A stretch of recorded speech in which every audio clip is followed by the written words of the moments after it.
about? Okay, is Tsar Alexander III. Right?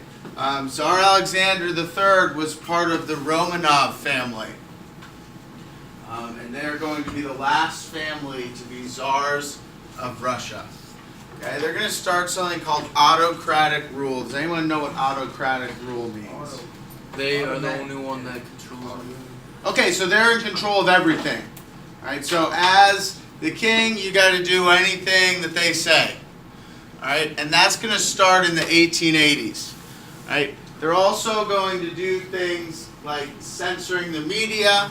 Okay, there's secret police that goes around in school to make sure that people, are saying good things about the czar, and making sure that everyone is loyal.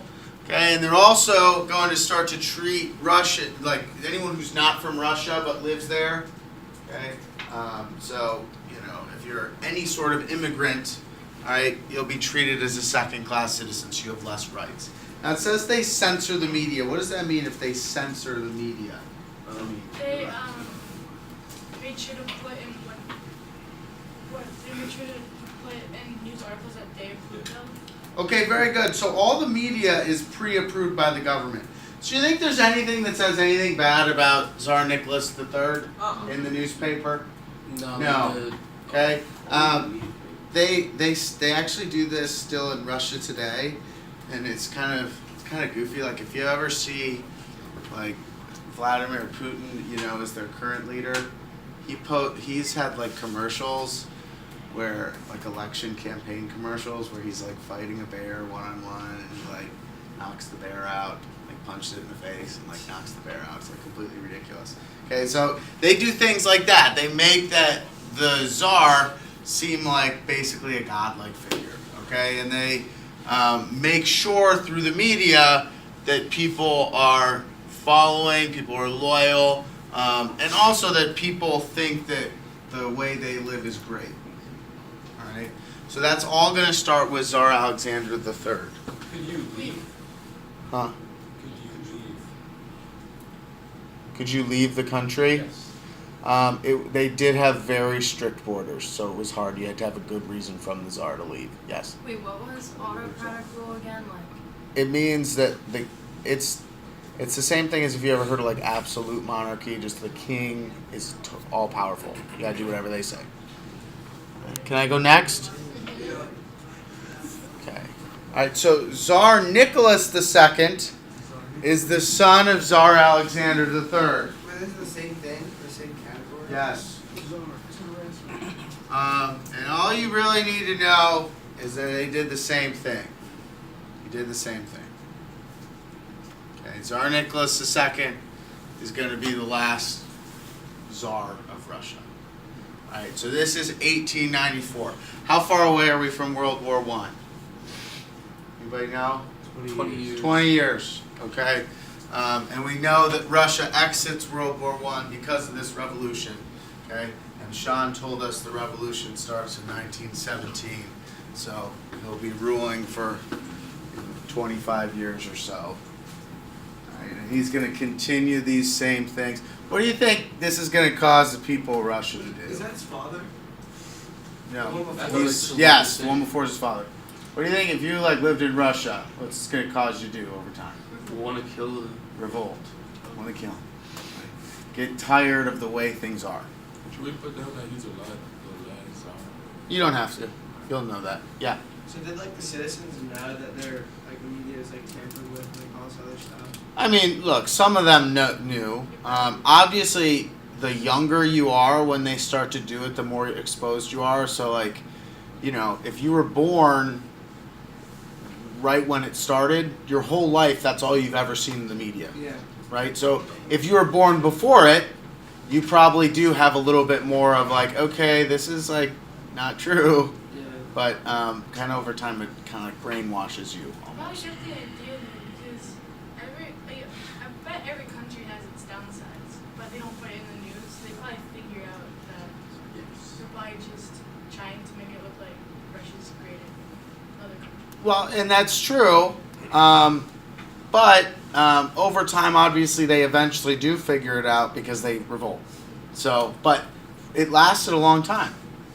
Okay, I mean, it lasted, 40 or 50 years. Wait, did Russia try to like hide that they like was it like not something that they wanted to people to know? Yeah, it wasn't like very widely known, and obviously, it's when it's not the smartphone era, okay, no one else really knows. Like now when a country does that, it's so fast, but back then, that's not really how it worked. Okay, one thing that these czars are going to do during autocratic, when they were doing that autocratic rule thing, where they censored the media, is they're also going to industrialize the country. So they didn't start their industrial revolution until like the 1860s. So they were one of the later countries that fought in World War I to do this. However, in just 40 years or so, they're going to become the fourth largest producer of steel. Okay, they're also going to create the largest railway, the Trans-Siberian Railway, which, since Russia's the biggest country in the world, to make a railroad that goes all the way across the whole country Jeez. is going to be the biggest. How long right? would that take? It took basically 30 years or so. No, but to like actually go across. So that would take, to go all the way across would take about 3 weeks. Wait, what were they doing all the way across? When they made their Trans-Siberian Railway. So take a train all the way across. Obviously, that would change as newer trains are invented. And also, you got to think about summer versus winter would also make a big difference. Like if they had to clear snow and ice and stuff off the tracks, it would take longer than if it's the summer. Yes. Do they use it for like transporting goods or like transporting people? Everything. Oh. Yeah, they would use it for everything. And one thing that is important about this, okay, is one of the reasons why they were able to do all this stuff is because they raised their taxes a bunch. So just another thing to think about, right? People don't like paying taxes. Okay, even if they get something nice like a railroad, all right, people don't like paying taxes. So if you're going to basically double your taxes, all right, that's going to make people really upset. All right, so once again, we're just looking at more tension growing here. Okay, there's more tension. Can I go forward? No, I wasn't last. Okay.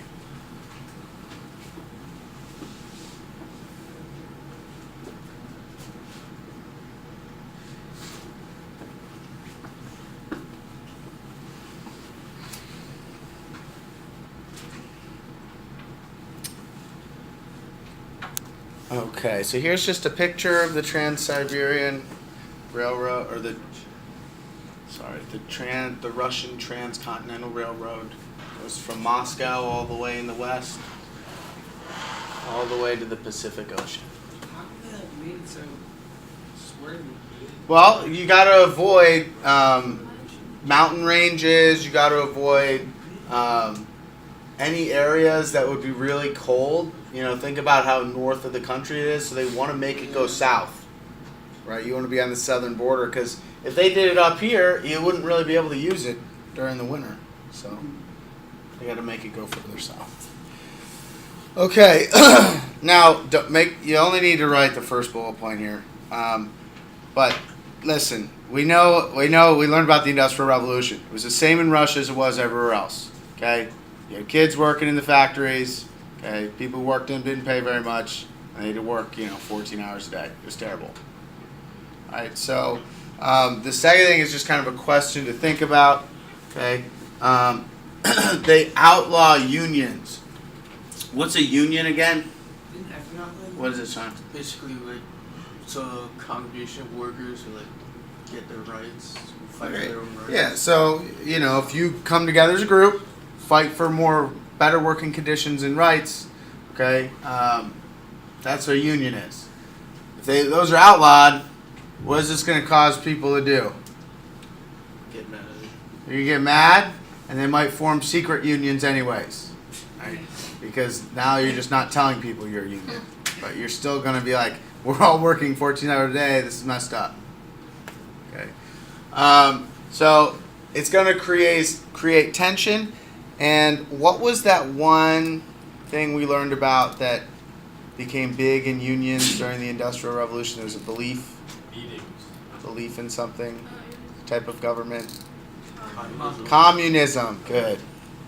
Okay, so remember, and you guys already know this, so you might not even need to write this, right? Because we already learned about it. So if you already know it, don't feel like you need to write it. Okay. Remember we talked about how Karl Marx, that guy who invented communism in the 1860s, about 60 years before this, he said that the proletariat or the working class would violently overthrow the government because they're tired of these long working hours and all that. Okay. Well, people start to read his book in Russia. Those people who are, were in the secret unions, right? And groups are going to start to believe in communism, and it's going to gain a lot of popularity.